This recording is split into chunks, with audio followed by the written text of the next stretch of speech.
solo la justicia imparcial lo hubiera demostrado, pero desafortunadamente en Venezuela el Poder Judicial está en manos del oficialismo. El teniente Colina salió por Colombia, donde los propios paramilitares le advirtieron que no estaba a salvo. Posteriormente, bajo un encuentro que tuvimos con los paramilitares colombianos, que llegaron hasta donde estábamos ocultándonos, nos dijeron que si permanecíamos ahí en Colombia, pues seríamos víctimas de la guerrilla colombiana, que la guerrilla era partidaria del régimen de Chávez, y es ahí cuando decidimos venir a los Estados Unidos, donde solicitamos asilo político. Fue arrestado en el propio aeropuerto cuando solicitó asilo político a apenas pisar suelo americano. Sin embargo, las acusaciones de terrorista y una orden de captura en su contra impidieron que las autoridades estadounidenses le facilitaran las cosas en su ansiada búsqueda de la libertad y de limpiar su nombre.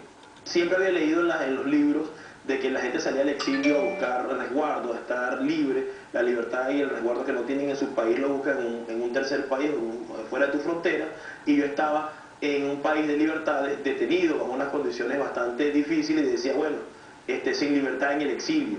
Desde aquel momento han pasado 9 años, de los cuales más de 12 estuvo en prisión, hasta con reos de alta peligrosidad. Sin embargo, hoy está agradecido por lo que la experiencia lo hizo madurar y valorar lo que tenía, un norte que no pierde porque su único deseo es regresar y ayudar a restaurar la democracia perdida en Venezuela.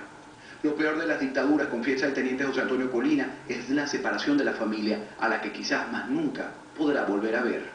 Hablo con ella por teléfono, mantenemos un contacto telefónico casi diario, pero no he tenido la oportunidad de abrazarla, de besarla, y creo que esa palabra de no sé cuándo te voy a volver a ver es lo que más recuerdo de ese momento.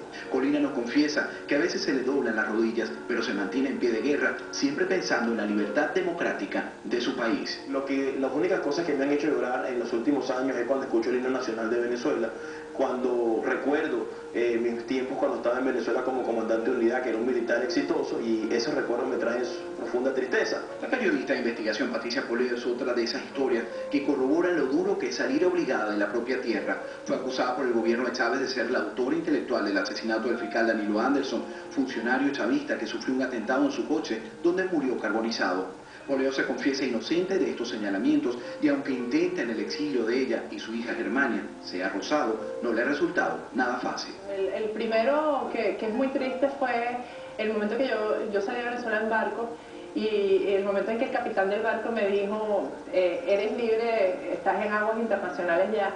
Y yo en vez de alegrarme lo que hice fue mirar hacia atrás y ponerme a llorar. Me parecía que aquello, incluso estuve a punto de decirle regrésate, no me quiero ir, ¿no? Para Germania, la única hija de la periodista, quien llegó a los 10 años a encontrarse en Estados Unidos con su mamá, no le fue fácil tampoco digerir que de la noche a la mañana tenía que dejar atrás su colegio, su familia, sus amigas y su vida, pero el tiempo ha sanado esas heridas. Y después de que me di cuenta que me iba a tener que quedar acá, tenía como una rabia porque extrañaba a mi familia, no tenía a mi papá, no hablaba el lenguaje, me sentía como rara en el colegio.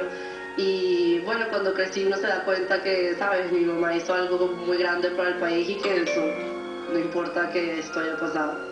Patricia Poleo hace un mea culpa y aunque es una gran adversaria del actual mandatario Hugo Chávez, asegura que la mayoría de sus compatriotas son responsables de que gobernantes como Chávez conquisten y se mantengan en el poder. Creo que habíamos descuidado el país, que simplemente lo estábamos explotando y no lo cuidábamos. No cuidábamos las instituciones, no nos preocupábamos por saber quiénes eran los gobernantes de turno. Muchas personas no sabían ni siquiera qué era la socialdemocracia, qué era el socialcristianismo, qué era el socialismo, qué era el comunismo. José Antonio Colina mantiene también su fe y deseo de regresar a Venezuela y sabe que lo logrará, como lo hizo con su más fuerte deseo mientras estuvo en prisión. Lo que más recuerdo es cuando salí, que quería una hamburguesa de Burger King, que tenía 2 años y medio cuando estaba preso, que nunca lo pude hacer, y fue lo primero que hice cuando salí en libertad. La periodista Patricia Poleo ha hecho de su exilio una gran lección para su hija adolescente. Yo siempre he tratado de hacerle a ella lo mismo que hizo el padre de la película La vida es bella con su hijo en un campo de concentración. Yo siempre he tratado de hacerla reír con todo lo que nos pasa, ¿no?